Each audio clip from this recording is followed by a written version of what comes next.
बंधु माने आजिर एही कार्यक्रम को आपण मानकु स्वागत।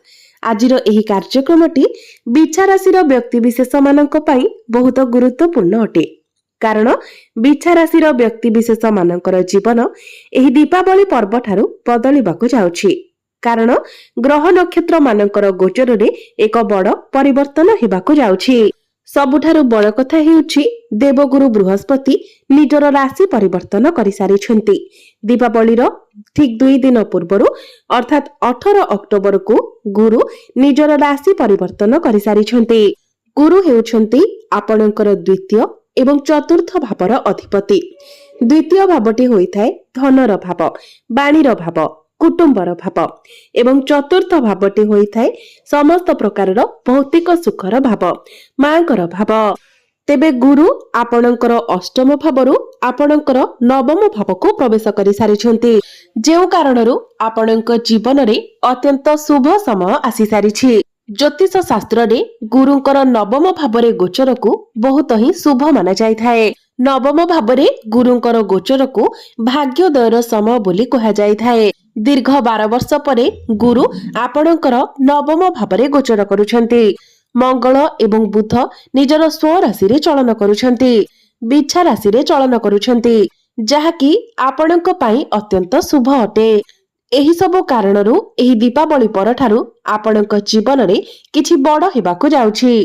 आपणको 5 कोटी बड़ खुशी खबर मिलिबाकु जाउछि।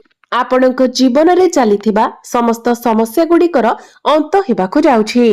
पुनर्बार एही दीपावली ठारू आपणक जीवन को खुशी फेरिबाकु जाउछि। तेबे आसंतु जानिबा एही पवित्र दीपावली ठारू आपणक जीवन रे कोन सब बड़ परिवर्तन हेबाकु जाउछि।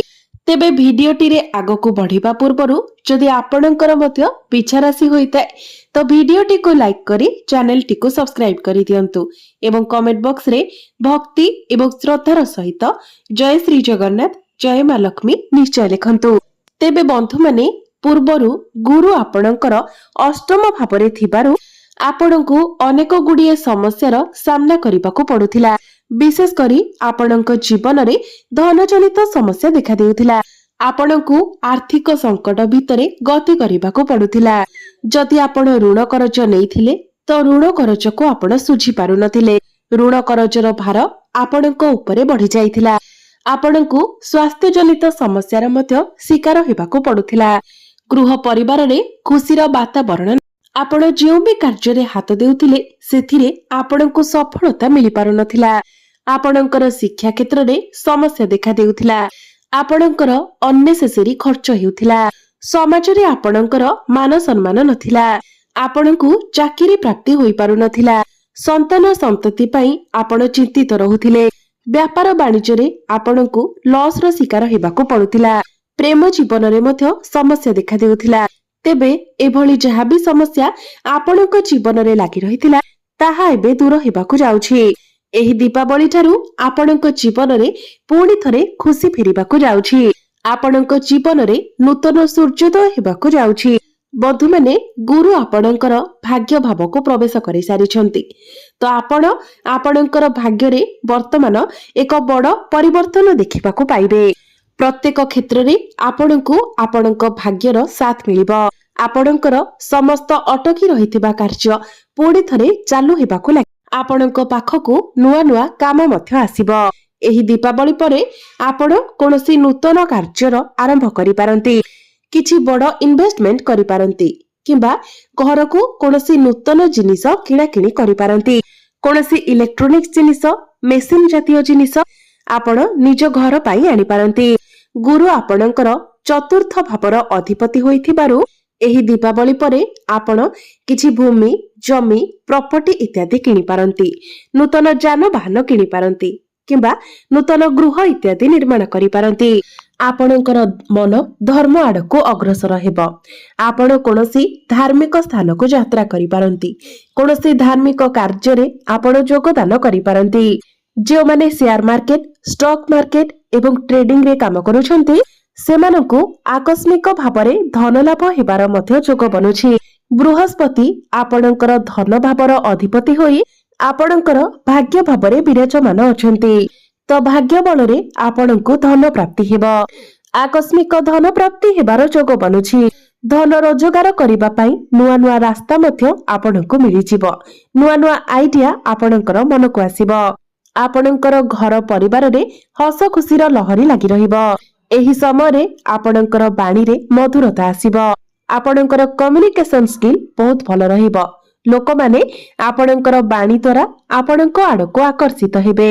जो दंपति माने संतान सुखर कामना करुथिले सेमानंको संतान सुख प्राप्ति हेबो।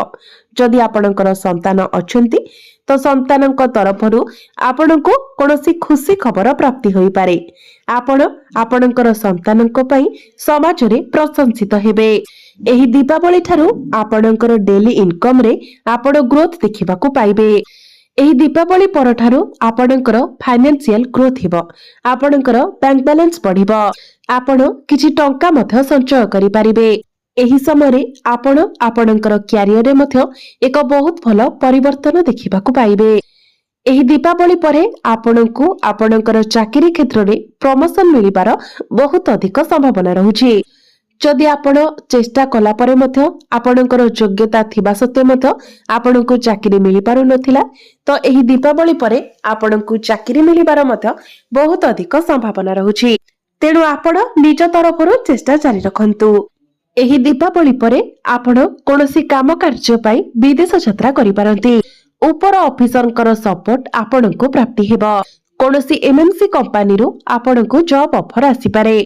आपनक पाखकू नुआ नुआ काम आसीबा सहित आपण समस्त टार्गेट को मध्य अचीव करि पारिबे। गुरु आपणकर नवम भावरे थिबारु आपणको आपणकर पितांकर साहाय्य सहयोग प्राप्ति हेबो। पूर्वरु आपणकर पितांकर स्वास्थ्य रे जदि किछि समस्या थिला तो वर्तमान सेही स्वास्थ्य जनित समस्या दूर होइजिबो। पैतृक संपत्ति रु आपणको लाभ प्राप्ति हेबो। गुरुंकर शुभ दृष्टि आपणकर लग्न भाव, तृतीय भाव एवं पंचम भाव उपरे रहुछि।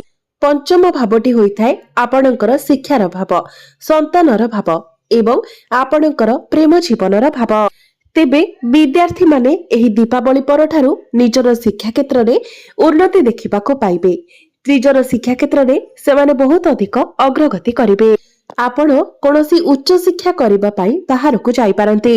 कोनोसी नूतन स्थान रे आपण एडमिशन नै पारंती। एही दीपावली परे जदि आपणकर किछि एग्जाम अछि, कॉम्पिटिटिव एग्जाम अछि, प्रतियोगितामूलक परीक्षा अछि, सरकारी परीक्षा अछि तो सेथिरे निश्चित भाबरे आपण कृतकार्य हेबे। एहा व्यतीत आपण आपणकर प्रेम जीवन रे मध्य सफलता पाइबे। जदि पूर्वरु आपणकर प्रेम जीवन रे किछि समस्या लागि रहितिला, जदि आपणक मध्यरे कथावार्ता बंद होई जायतिला, ब्रेकअप होई जायतिला तो पुणी थरे आपणक मध्यरे पैचअप होई जिवो। आपणकर भल पाइबा विवाहर रूप मध्य नै पारे। आपणक मध्यरे भल पाइबा बढ़िबो, ताळमेळ भल रहिबो, अंडरस्टैंडिंग बहुत भल रहिबो। गुरुंकर तृतीय भाव को दृष्टि रहुथिबारु जे माने ऑनलाइन रो काम करूछंती, डिजिटल मार्केटिंग करूछंती, फाइनेंस क्षेत्र रे अछंती, ट्रैवल एंड टूर रो काम करूछंती, ए सब क्षेत्र रे से माने अधिक सफलता देखिबाकू पाइबे।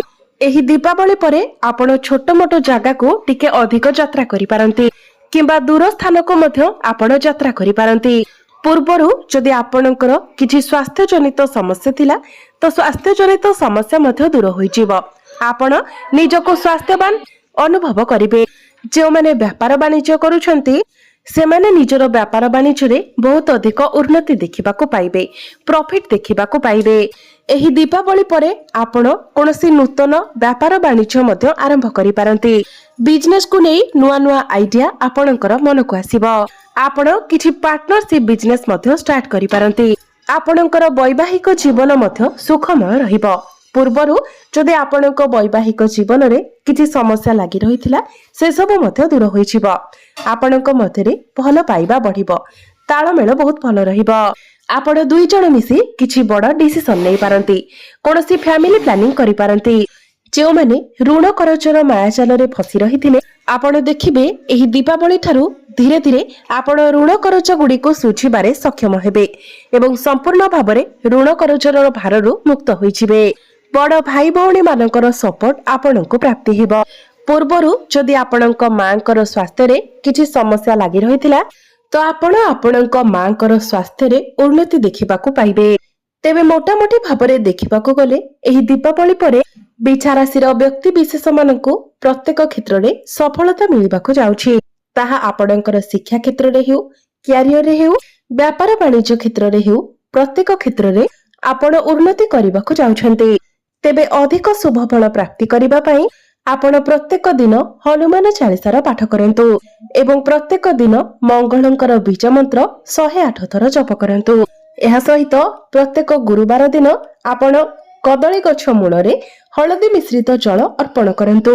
ନିଶ୍ଚିତ ଭାବରେ ଆପଣଙ୍କୁ ଅଧିକ ମାତ୍ରାରେ ଶୁଭ ଫଳ ପ୍ରାପ୍ତି ହେବ ଏବଂ ଆପଣ ଆପଣଙ୍କର ଭାଗ୍ୟରେ ମଧ୍ୟ ଉନ୍ନତି ଦେଖିବାକୁ ପାଇବେ। ତ ବନ୍ଧୁମାନେ, ଆପଣଙ୍କର ଜୀବନ ମଙ୍ଗଳମୟ ହେଉ, ଏହା ହିଁ ଈଶ୍ୱରଙ୍କ ନିକଟରେ